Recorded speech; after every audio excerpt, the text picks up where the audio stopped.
မင်းတော့ပဲမြင်ပြီးဝရင်တော့မမြင်နဲ့ဗန်စီမားနဲ့နာမည်ကျော်306အရှုပ်တော်ပုံဇလန်းများ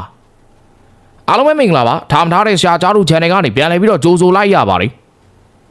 အစားမတော်တလို့ပဲဆိုတာဗန်စီမားလုပ်ငန်းတွေကိုပြောရမှာပါကလပ်စားမဘွားမှာအောင်မြင်မှုတွေများစွာရယူနိုင်ခဲ့ပေမဲ့နိုင်ငံအသင်းနဲ့တော့အောင်မြင်သင်းတော့မအောင်မြင်ခဲ့တဲ့ပြင်အရွယ်ကောင်းချိန်မှာအင်ဂျင်ပဲကင်ကျင်နေတဲ့ဇက်ပြင်ဆရာတော့ current ဗန်စီမားမှာဗန်စီမားအစ်စ်ပါပဲအင်ဂျင်ပါဝါကြီးကြီးသေးသေးတွေ့လိုက်ရမှဆိုတဲ့တချို့သောခေါင်းကြီးတွေလိုပဲဗန်စီမားအဖြစ်ရခိုးစားမှဘူးပေါ်တို့လူမိသွားခဲ့ရတာဖြစ်တဲ့အတွက်ဘောလုံးလောကရဲ့ရှက်စရာအကောင်းဆုံးနဲ့လူကြီးစရာပြည့်ရည်ပြုစရာအကောင်းဆုံးကိစ္စတစ်ခုရဲ့လို့သတ်မှတ်လို့ရပါတယ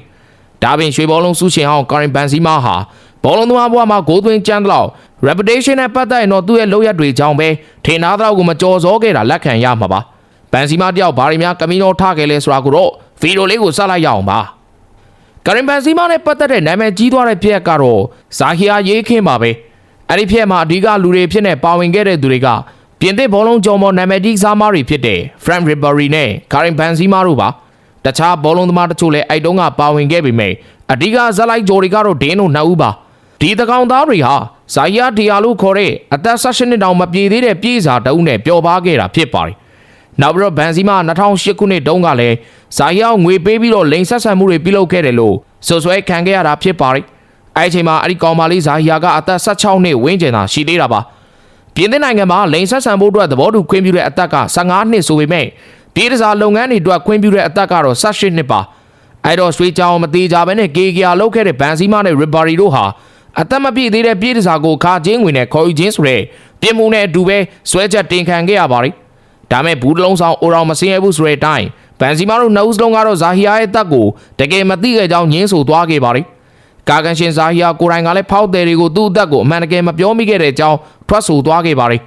်အဲနောက်2014ခုနှစ်ဇန်နဝါရီလမှာပဲပါရီပြစ်မှုဆိုင်ရာတရားဥကဗန်စီမာနဲ့ရီဘာရီတို့ကိုအပြစ်မရှိကြောင်းလွှတ်ပေးခဲ့ပါတယ်အကြောင်းရင်းကတော့တရားဥကဗန်စီမာတို့နှစ်ဦးဟာဇာဟီယာရဲ့အသက်မပြည့်သေးတာကိုမသိခဲ့တာဆိုပြီးတော့ကောက်ချက်ချခဲ့လို့ပါပဲအဲ့ဒီဖြစ်အကြောင်းပဲဗန်စီမာပြင်သစ်ဘောလုံးလောကရဲ့ပုံရိပ်ကိုထိခိုက်စေခဲ့ပြီးတော့ပြင်သစ်မီဒီယာတွေရဲ့ဝေဖန်မှုနဲ့အောင်ဆိုင်ခံမှုကိုလည်းကြီးကျယ်ခံခဲ့ရတာပါ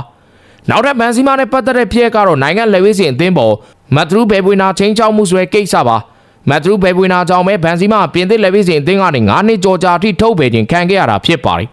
တိုင်စမှုဗန်စီမာပြင်သစ်လက်ဝဲစဉ်အသင်းပေါ်မတ်ထရူဘယ်ပွေနာကိုသူ့ရဲ့လိမ်မိုင်းဆိုင်ဗီဒီယိုတစ်ခုမှာချင်းချောက်ဖို့အတွက်ငွေညှစ်ဖို့ကြံစည်မှုမှာပါဝင်ခဲ့တယ်ဆိုပြီးတော့ဆွဆွဲခံခဲ့ရတာဖြစ်ပါတယ်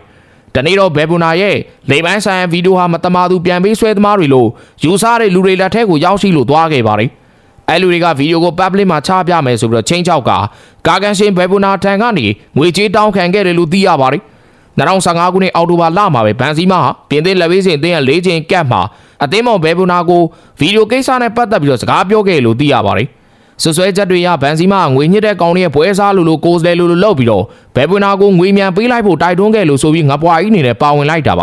ဒါပေမဲ့ဗန်စီမာဘက်ကတော့သူ့အနေနဲ့ဘယ်ပွေနာကိုမိတ်ဆွေတူနေတဲ့အကြံပေးုံသာဖြစ်ပြီးတော့ချင်းချောင်းငွေညှစ်လို့တဲ့ရွေးချက်လုံးဝမရှိကြောင်းညင်းဆိုခဲ့တာဖြစ်ပါတယ်ဒါပေမဲ့2021ခုနှစ်မှာပဲဗန်စီမာကိုချင်းချောင်းငွေညှစ်ရန်ကြံစီမှုတွေပါဝင်ကူညီမှုဆိုပြီးတော့တရားစွဲဆိုခဲ့ပါတယ်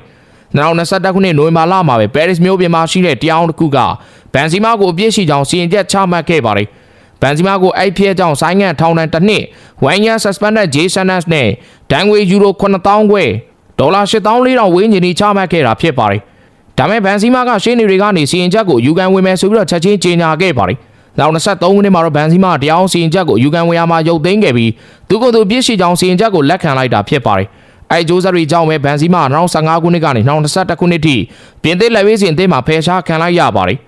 ်ဒါပေမဲ့2021ခုနှစ်မှာပဲယူရို20ပြိုင်ပွဲအတွက်ပြင်သစ်လက်ဝဲစဉ်အသင်းမှာပြန်လည်ပြီးတော့ရွေးချယ်ခေါ်ယူခြင်းခံခဲ့ရတာပါအဲ့ဖြစ်တွေကဗန်စီမာရဲ့တမွေးဝမ်းကြောင်းအတွက်အကြီးမားဆုံးသောအရှုပ်တော်ပုံဇလန်းတွေဖြစ်ခဲ့ပြီးတော့သူ့ရဲ့ဘောလုံးကစားမဘွားပေါ်များစွာတက်ရောက်မှုတွေရှိခဲ့ပါတယ်ခုတော့ဗန်စီမာရှော်ရီတွေကျွေတဲ့ဆော်ရီတွေမြေမှာငွေပုံပေါ်ထိုင်ပြီးတော့ AC ဘက်ကစားမဘွားရဲ့လက်ကျန်ချိန်တွေကိုဖျက်ဆီးနေတာပဲဖြစ်ပါတယ်ဒါကြောင့်ပေးခြင်းတဲ့ message ကတော့ထမင်းတော့ပဲမြင်ပြီးတော့ဝင်းတော့ကိုမမြင်တော့အနှိမ့်စာသဘောနဲ့ကိစ္စချောမယ်ဆိုတာဗန်စီမာရဲ့ဖြစ်တွေကအနည်းဆက်ဆုံးတာရကတွေပါပဲဆုံးနေကြပဲတော့အားလုံးကိုကျေးဇူးတင်ပါတယ်